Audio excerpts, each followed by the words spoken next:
Bonjour tout le monde.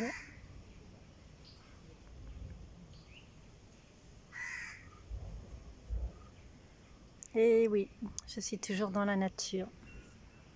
Mais cette fois-ci, je ne suis pas dans la nature normande. Je suis au Kerala, en Inde.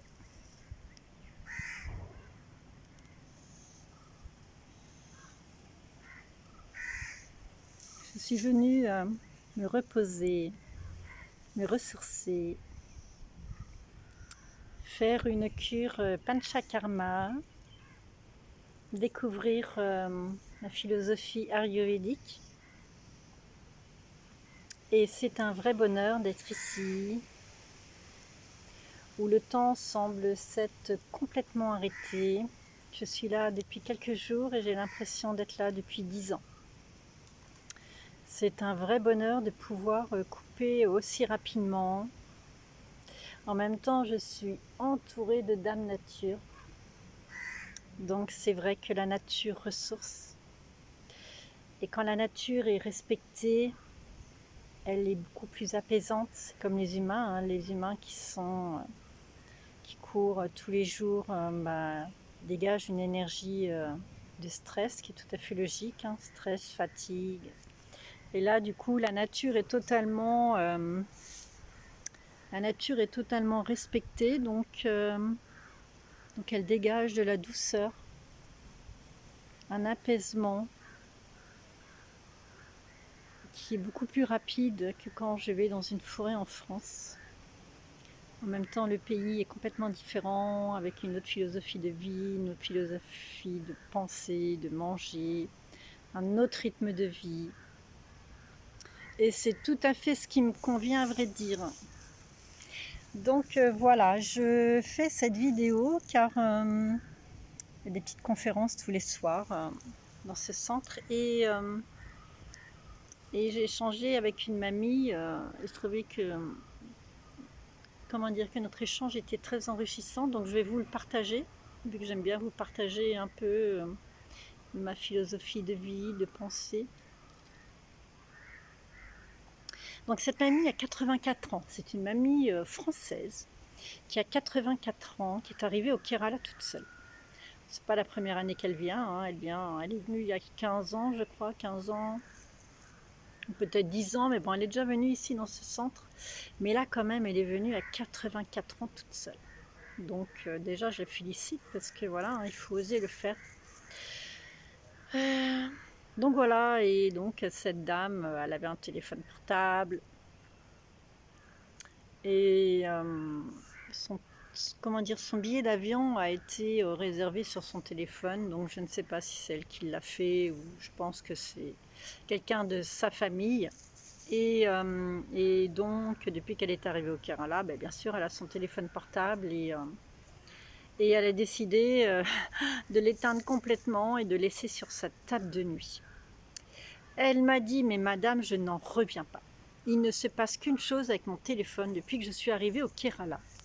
Il me propose une tonne de publicité pour que j'aille visiter des sites, pour que j'aille faire du tourisme, pour. Elle me disait, mais j'en ai marre, ce n'est pas possible. Mon téléphone, il me piste partout à l'autre bout du monde et je ne supporte plus ça. Je ne suis même plus libre de ce que je veux choisir. Donc du coup, elle l'a complètement éteint. Donc bien évidemment, elle a échangé le sujet avec ses enfants, ses petits-enfants. Ses petits-enfants sont bien évidemment à fond dans cette modernisation qui est révolutionnaire pour eux. Et donc ses petits-enfants lui disaient « Mais mamie, tu peux pas t'imaginer la chance que l'on a et tout. Justement, on n'a plus besoin de chercher, on nous propose plein de choses. Voilà quoi, c'est bien quand même, mamie. » Et la mamie, elle écoute et en face, elle répond à sa petite fille « Mais ma petite fille, si tu savais tout ce que tu perds avec ce téléphone. » Alors la petite fille, elle n'a pas trop compris. Elle dit « Mais non, mamie, au contraire, regarde, tu n'as même plus besoin de chercher. Tu as tout ce que tu veux sur ton téléphone. » Et la mamie, elle rétorque « Tu ne peux pas t'imaginer tout ce que tu perds avec ce téléphone. » Donc elle explique quand même à sa petite fille que, ben, en fait, on lui propose plein de choses, mais elle, est-ce qu'elle a envie de faire ça? Est-ce que au fond de cette personne, elle avait vraiment décidé un jour d'aller là-bas? En fait, elle se laisse guider par son téléphone, cette petite fille, et c'est tout à fait normal, elle ne connaît rien d'autre, sans doute. Et donc la mamie lui expliquait qu'en fait, bah, elle, dans le temps, elle n'avait pas besoin de chercher, quoi que ce soit. C'est elle qui décidait, qui prenait la carte, qui regardait ce qu'il y avait à visiter et elle était attirée, par des choses qui ne sont pas forcément, sur, le téléphone, parce qu'il y a aussi, ce côté vente, hein, où on veut orienter les gens vers, vers certains sites. Voilà, donc c'était le grand débat entre, la mamie et la petite fille. Mais la mamie, comme elle disait: «Tu ne peux pas t'imaginer tout ce que tu perds. Tu perds ta liberté de choisir, tu perds ta liberté d'apprendre à chercher quelque chose, à construire un projet, c'est-à-dire construire une journée. Tu vas organiser une journée et en fait, voilà, elle a juste à cliquer sur oui ou non ou prendre ce qui lui vient. Mais ce n'est plus elle qui construit, son son circuit à 100. Donc c'était très intéressant d'échanger avec cette dame et ça a fait écho, avec moi. C'est vrai il y a quelques années, je conseillais à un agriculteur fortement de retourner aux méthodes anciennes, anti-pesticides, dans le bio et compagnie. Et cet agriculteur me disait qu'en fait, il ne pouvait pas parce que, bah, c'est très compliqué quand on a emprunté, pour acheter du matériel, pour construire des bâtiments. Les pesticides coûtent très cher, donc il faut payer toutes les factures annuelles. Et donc, retourner dans l'écologie, eh ben, ça voulait dire moins de rendement, moins de rentrée d'argent. Et il y avait toujours toutes ces factures à payer tous les mois, en tout cas pour les bâtiments et les achats de matériel. Donc, au bout de 15 ans, il a eu une prise de conscience quand même. Et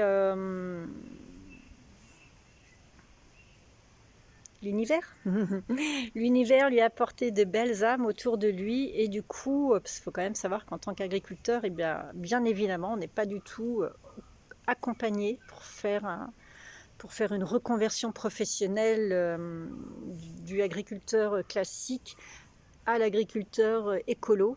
Donc il a rencontré de très belles personnes qui l'a suivi. Donc ça a été très compliqué pour lui, mais au fur et à mesure, il est reparti dans l'écosystème, la compréhension des mares, la compréhension des arbres, la compréhension des insectes, la compréhension de tout l'écosystème qui se crée naturellement. Et quand il a eu cette grosse prise de conscience, il me dit tu sais Hélène, quand je pense que quand j'étais petit, quand il était à l'école d'agriculteur, on lui avait appris à travailler avec les pesticides. Et sa grand-mère était encore vivante. Et donc il dit à sa grand-mère, mais c'est la révolution, t'imagines? Maintenant, on va être moderne et tout, on va pouvoir travailler avec ces produits, ça va être beaucoup plus rapide, plus intéressant. Et sa grand-mère lui avait dit, on ne travaille pas comme ça, la terre. Et lui, bah, très jeune, hein, à fond dedans, oui, oui, si, c'est comme ça et tout, on va gagner du temps. Et sa grand-mère lui dit, on ne travaille pas la terre comme ça. Et du coup, bah, il était jeune, hein, donc il a continué son chemin. En même temps, dans les écoles, on n'apprenait que ça. Il n'y avait pas d'autres pratiques à l'époque. Le bio n'était pas autant développé. Donc c'est vrai qu'il est allé à fond dedans et aujourd'hui, ça a la grosse prise de conscience. Il se dit effectivement, ma grand-mère avait raison. Ma grand-mère avait raison, il fallait rester dans les méthodes naturelles avec la main, avec les mains. Et que la modernisation est bien, mais avec le temps, avec le recul, avec les années, on peut des fois se rendre compte que l'on fait des erreurs. Et pour cette personne, c'est très bien. Du coup, il s'est repositionné, il est en pleine transition partir dans l'écologie. Il remet des mares partout, il remet des haies, il remet des arbres. Enfin, il fait un très très gros travail de fond, qui n'est pas simple bien évidemment. Et donc voilà, ça me fait penser à cette mamie qui expliquait tout ça à sa petite fille. Peut-être qu'un jour, sa petite fille aura aussi une prise de conscience en se disant qu'en fait, on fait peut-être un peu trop confiance au système. C'est vrai que dans l'aéroport, tout le monde avait la tête dans le téléphone et je voyais quasiment personne échanger ensemble. C'était assez dramatique. Bon, voilà. C'était un petit partage avec vous sur un sujet qui est très sensible pour moi. C'est vrai que moi, je suis assez pour les pratiques anciennes, même s'il faut se moderniser, hein, ça c'est incontournable au jour d'aujourd'hui. Mais il ne faut pas oublier que nous sommes des êtres humains, que nous venons pour vivre une vie incarnée, une vie terrestre, et qu'à aujourd'hui, l'humain est beaucoup oublié. Et pourtant, nous sommes bien de chair, d'os, on parle, on est vraiment vivant. Et voilà, c'était ce petit moment d'échange et de partage avec vous pour vous inviter à surtout ne pas vous oublier, à penser à vous, le retour à soi.